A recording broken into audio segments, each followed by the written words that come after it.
Have you ever got halfway through a piece of music and just felt like you couldn't finish it? Well, look, you're not broken. There's nothing wrong with you. It's actually just stacked stress.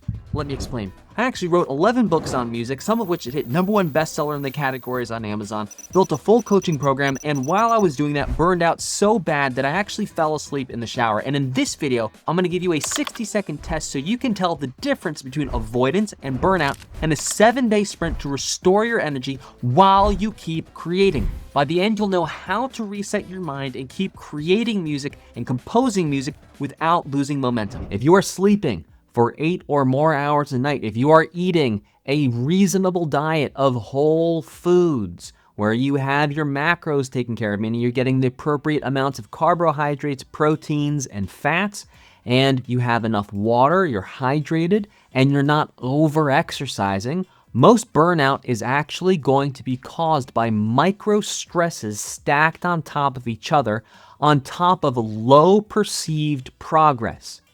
So first, we actually solve this by increasing your perceived reward per minute. It doesn't mean you're actually gonna get more rewards per minute. It means you've actually had rewards happening this entire time. You just weren't looking at them.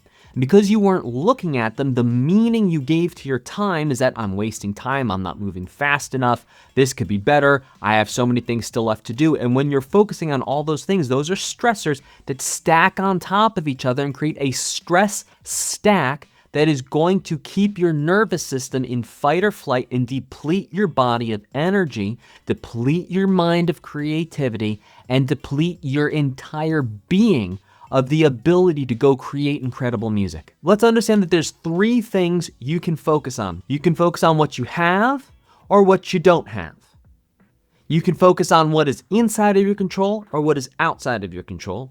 And then you can focus on the past, the present, or the future. Now, if you spend your time focusing on what you don't have, you are going to be more stressed out. Why? Because you're going to be in a perceived means you think it's so, even though it might not be so, but you're in a perceived state of lack.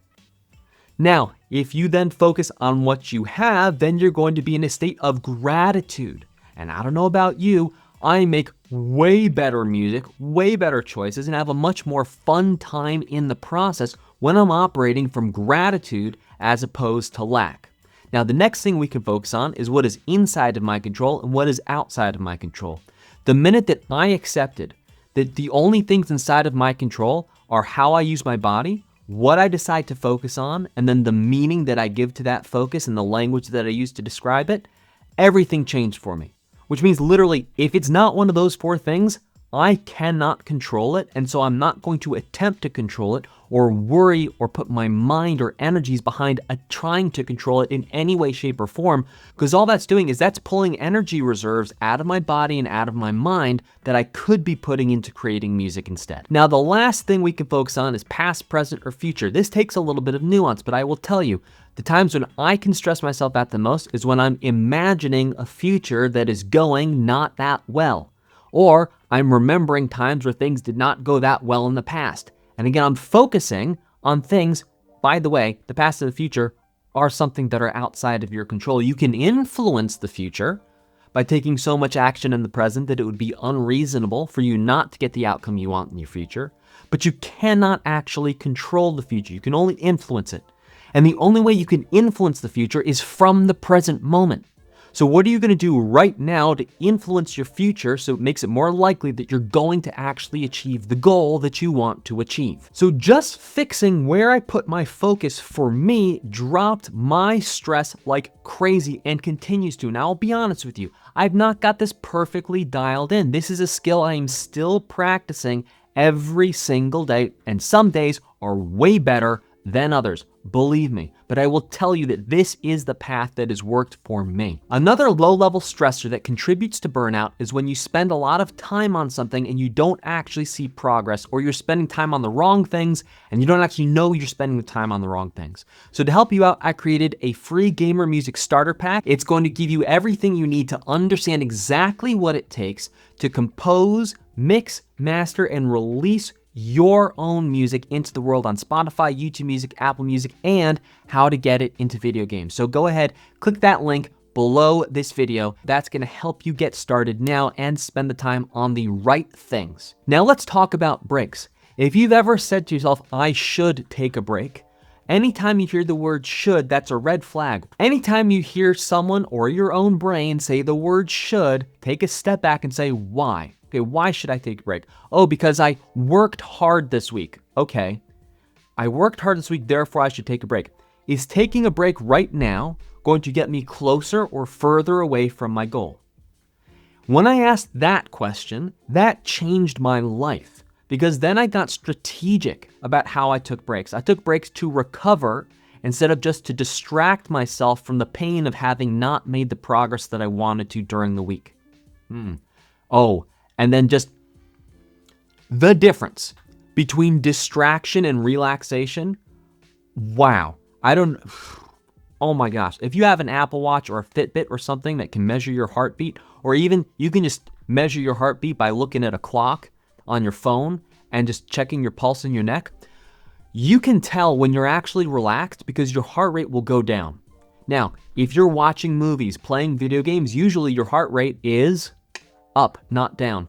So I would classify that not as relaxation, but as distraction, because you're not actually bringing your body out of a stressed state to a place where it can relax and recharge. The only way your body can relax and recharge is if there's no stress going on. And watching an action movie is stressful. That's part of the fun of watching an action movie, is you feel your adrenaline going, or the fun of playing an action game. I don't know about you. If I'm playing Assassin's Creed and I'm going through a thing where I am way underpowered, but I'm going to do it anyway because I'm like locked in and ready to go, my adrenaline's going like crazy.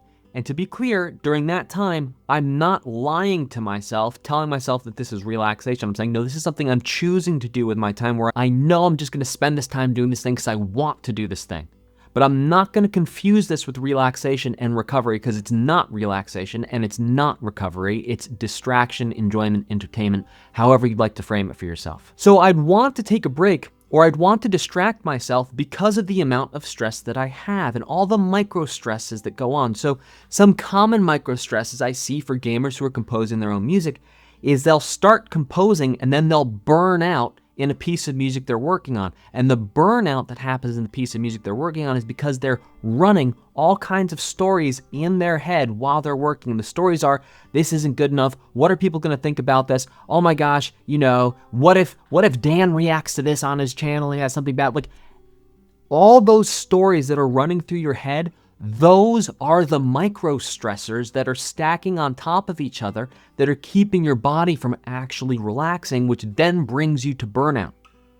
So what's worked for me, real talk, is doing meditation and getting really quiet, really still, bringing my heart rate down, and then just watching the stories that'll play in my head and understanding that the stories that play in my head, those through lines of information and that voice that kind of will like have these ideas, that's not actually me. That's just my brain doing what brains do. Brains talk, they have ideas, they tell stories. And that brain that's telling the story, that's not you. That's just a story. So if you can separate yourself from the story, all of a sudden that creates this space where it's no longer a stressful thing. The only reason a story is stressful is because you believe it to be true and you think it's going to have some type of impact on your survival or your future, your ability to create music. That's why it's stressful. It's because you believe it. And it's setting your body off. And your body doesn't know the difference between something that's really happening and something that your brain imagines. It doesn't know the difference. That's why when we're playing a video game, it could be so much fun. Your body doesn't know the difference between something your brain's imagining and what you're doing. That's part of what makes it fun. And so it's about separating the stories of, okay, here's all the stuff that my brain's saying, and I don't actually need to think that. Now, another common stressor is unresolved internal conflict. Let's say you set a goal to go compose, create, and share 3 pieces of music between now and the end of this month. And you have a rule inside of you that says, when I share things, people judge me, and then I'll feel hurt. Okay, do you know how stressful it's going to be to compose that piece of music where the entire time you are thinking about how people will judge you for having made that music, and that's going to be a stressful experience for you, that's what makes composing the music stressful. The composing the music is not actually the stressful part. It's all the stories you're thinking about associating with it, or what you're associating is going to happen next. That's the actual stressful part. And so, if your main fear is of being judged, I will tell you, people are going to judge you anyway. People will judge you for not succeeding. People will judge you for succeeding. People will judge you for getting lukewarm results. So if you know that people are going to judge you no matter what you do, then take action and live the life you want to do anyway, because judgment is a feature. It's not a bug. It's part of what comes with life, is being judged by other people. And by the way, if you're putting your focus on other people, that's something you cannot control. You're focusing on something you can't control. So instead of focusing and thinking about other people, focus on you. What can you control? You can control your body. You can control what you think about, where your focus goes. You can choose the meaning you give to that focus, and then the language you use to describe that meaning. So here's the quick 60-second test. Open your digital audio workstation or your notation editor and write 4 bars of music. Even if you've never written 4 bars of music before, literally click on the screen until stuff appears there and you have some music. And by the way, this should take you like 30 seconds. If dread drops on you, it wasn't burnout, keep going. Now after that initial 30 seconds, keep going. If you make it another 30 seconds, keep going. Now you may get to a point as you're composing where you're going to hit dread and you're going to feel that stress, that anxiety hit you. At that point, stop, close your eyes, feel where you feel that feeling in your body. Be like, okay, is it my chest? Is it my belly? Is it in my legs? Are my palms sweating? Close your eyes, go in your body, put earplugs in, shut everything off, go inside, feel that feeling, and ask, why do I feel this feeling? And just keep asking why. And your brain will give you answers. And then within those answers, look at those and say, okay, is this inside of my control or outside of my control? This thing that I'm focusing on, this answer. Am I focusing on what I lack or what I have? Am I focusing on past, present, or future? And what you will find 100% of the time is that those stories, those stressful stories, is because you're focusing on something that you cannot control, you're focusing on something that is lacking, or you're focusing on the past or the future.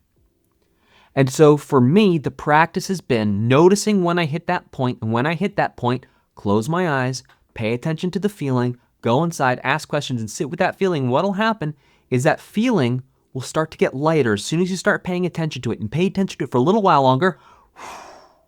It will dissipate. Maybe not 100%, but it will dissipate, and then go back to working. And so the practice is, I'm going to go hit that wall where that feeling pops up. I'm going to notice the feeling, sit with the feeling, get the feeling, come back down, then go back, keep going until the feeling pops up or a different feeling pops up. Keep going. Practice triggering the thing that would cause burnout. Look at it, look it in the face, grab that tiger by the horns. It's a mixed metaphor. Go with me. Grab the tiger by the horns, look it in the face, look it in the eyes, and acknowledge exactly what is going on. Now, if you find it so stressful and so burnout inducing that like you don't even want to start this to begin with, then before you even start creating music, sit down and inside yourself, close your eyes, feel the feeling, and you're gonna go through the same process. Ask, why am I feeling this? Your brain is an answer generating machine. It will give you an answer if you sit there quietly and ask long enough. At the highest level, the thing that I really want to get through to you is that you don't need to take a break unless you are hitting that burnout thing. And then the only reason to take a break when you're hitting burnout is to figure out why you're hitting the burnout, get your emotions to come down, sort out, think through the reasons and the stories that you're telling yourself that are actually creating that stress. Make sure you understand where they're coming from. And then what you're going to do is you're going to pick an empowering story about the same situation. So once you've figured out the story that's causing you stress inside of yourself, and like I said, that's going to be something that's outside of your control, it's something you're lacking, it's past or future. Once you've figured out that story, then sit down and ask yourself one more question. How could I think about this in a way that makes it not about me, but about other people, not about what I lack, but what I have, not about the past or the future, but the present, and how do I make this about something that I can actually control?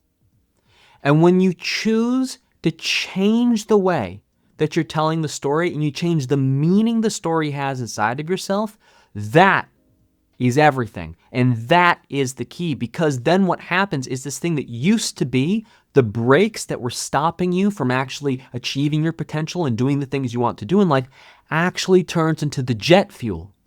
Because when you have reasons to give and to grow and to serve and to love and to build and to guide and to help, all of that will drive you forward and pull you forward instead of you having to push yourself forward.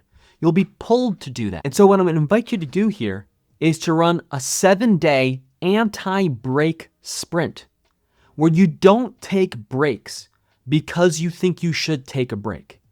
You take strategic breaks to bring your heart rate down, sort out the stories you're telling yourself in your head, figure those stories out, tell yourself an empowering version of that story where it makes it about serving, growing, giving, being grateful that like you get to make music. We're so like, do you know how lucky we are? We get to make music on computers. Mozart had to sit there with a candle and squid ink and like a feather. We can tap buttons and make music. We are so lucky. And it's not just that, the fact that we get to do this, we don't have to go out and like hunt our own food. Like humans didn't have hot showers 150 years ago. We have hot showers now. We are so lucky. We live better than any king, any emperor to have ever lived in history. You and I have a better quality of life just because we have running water, hot showers, we have access to food that we can buy. All the countries in the world, for the most part, have some type of social security net where even if you make zero money, the government will still send you some money so you can buy food. It's like, we are so lucky. And if you focus on that instead of all the other things that could be wrong, and then you create music from a place of gratitude of being able to create music, you will enjoy the process so much more. You will have so much more energy and you won't burn out because you're not going to be in consistent stress. You're not going to be in consistent fight or flight. And so instead of thinking about, wow, I just did 30 days of some type of thing where like I said, I'm going to go create music for 30 days and now I'm going to take a rest. It's like, well, no. Did you get to your goal? If your goal is to be a composer, if your goal is to be a music maker, if your goal is to be a musician, if your goal is to see your piece of music in an indie game, to be in a game jam, like whatever your goal is, if you didn't get to the goal and you're not burnt out, keep going. What are you doing stopping? Do you know how much effort it takes to get momentum going? Once you have the momentum going, don't stop. What story do you want to be able to look back at when you are 80 years old and be able to say, yeah, I did that? Do you want to be able to look back when you're 80 years old and be like, yeah, I took breaks every 30 days even though I didn't need to, or I took a lot of breaks that I didn't need to take? Is that going to create the life that you want to look back at? Or is what's going to create the life that you want to look back that you were strategic with how you took breaks and you ran headfirst towards your goal, and the only reason you took breaks was to actually maximize and be the most efficient and effective you could be in getting to the goal?